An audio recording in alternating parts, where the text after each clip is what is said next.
I'm sitting here on one of my favorite parts of the property.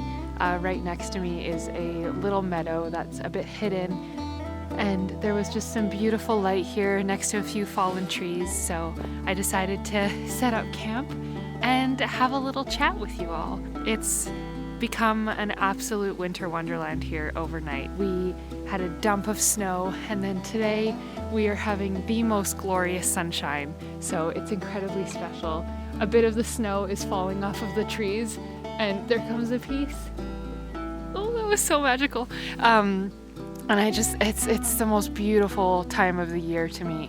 It seems like everything's falling asleep and waking up at the same time, because all the snow is coming off of the trees in the sunshine, and you know, it's so incredibly quiet. But there's also animal tracks everywhere. You can see the rabbits and the foxes and the coyotes, and it's just like the world is waking up and falling asleep at the same time with this big winter coming. So it feels like a really magical time of year here, and I just love it. I love to soak it all in and sit here and listen to the pure quiet that surrounds me. Just listen.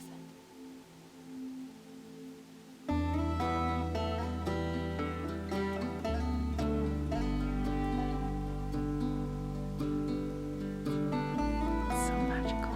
So I thought I'd sit here and have a chat with you guys today and tell you why I started making jewelry. There is a short answer, but I thought that maybe this story deserved a bit of detail. So I wanted to sit down and tell you how it all started. For those of you who know me in real life, you know that my mom is an artist, and an amazing one at that. And she's a really good teacher. So we, as her children, my brother and sister and I, were really, really lucky. We were able to dip our toe into every single medium, from soapstone carving to silversmithing to wood carving to wood burning to painting with acrylics, oils, watercolors, you name it.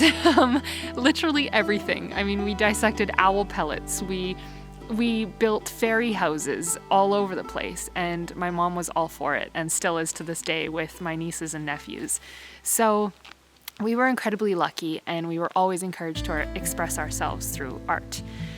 For me, I fell in love with silversmithing during a difficult time in my life. So I have suffered from anxiety since I can remember, but I definitely hit my peak in between 2014 and 2017. And I found silversmithing, but actually when I think about it, I think silversmithing found me, because my mom took a course and she made a spinner ring for me. And it's a beautiful spinner ring. It has a Sitka spruce on it, and I love it to death and still wear it to this day. But this ring brought me a lot of comfort in difficult times. Because it is a spinner ring, it's something that you can fidget with. So during moments of panic, I would stick it on my finger and flick it around, and I'm sure I annoyed a hell of a lot of people, but it gave me something else to concentrate on and slow down my breathing and get back to reality and not think about what was driving me into a panic. And after that, I realized how much I gravitated towards other pieces of jewelry. I used to wear my family crest all the time, and it would remind me of all my ancestors and what they had gone through. And I used to also wear dangly earrings that made little chimey noises, or pieces with giant stones that just spoke to me. So I decided that with making jewelry, I wanted to help other people this way. And it might sound kind of silly to some people, but for me, when I was going through anxiety, I was grasping at any sort of normalcy or comfort that I could find, because your life just feels so wicked and upside down that you don't know left from right, and it can be really, really scary. Okay, let me just give my puppy a treat. Hold on. Do you want a treat? Yeah, let's break it in half. Yum, yum. Oh, go burp. Go burp. Okay, now be free! Go! Go run! Okay. So I guess Ruby's gonna join me for a bit of the story. Maybe you know I need some support because I'm talking about my mental health, huh? Oh, no, she's like, bye. So there were times where I knew that I had a difficult day ahead of me. So I would put on some jewelry to sort of boost my confidence and to give me something to fiddle with and pay attention to when I felt like I was going into a panic attack. And if I got through that day wearing those pieces of jewelry, I would look back at those pieces when I was having another bad day and think, hey, I wore that ring when I went through that really bad day, so maybe I should wear that ring today because I was able to make it through that awful day in the past. And that is why I chose to make jewelry. I chose to make jewelry hoping that somebody could find the pieces that I make and find comfort in them. And I guess this goes to explain why I create these sort of whimsical descriptions with each piece that I make. And that's because I want each piece to tell a story. I want it to tell your story. And I also want it to just bring comfort to the wearer and remind them how powerful they are.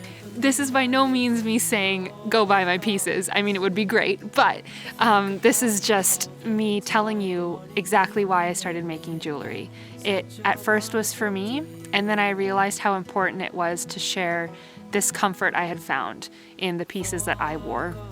So I decided to start making jewelry with animals and crystals and stones that represented different things for different people, in hopes that maybe somebody could find my pieces and find comfort in them, just like I found pieces and found comfort in them during really difficult times for me. So to some people it might be a little silly, but to me this is exactly the story, and it's exactly what I needed at the time. And ever since then I found even more comfort in making those pieces. So I hope that this story finds you well. My bum is getting really cold here in the snow, so I think I'm gonna head back in and make myself a cup of tea, as I usually do, and sit by the fire with my kitten and my puppy and go home. Hold you in my arms, won't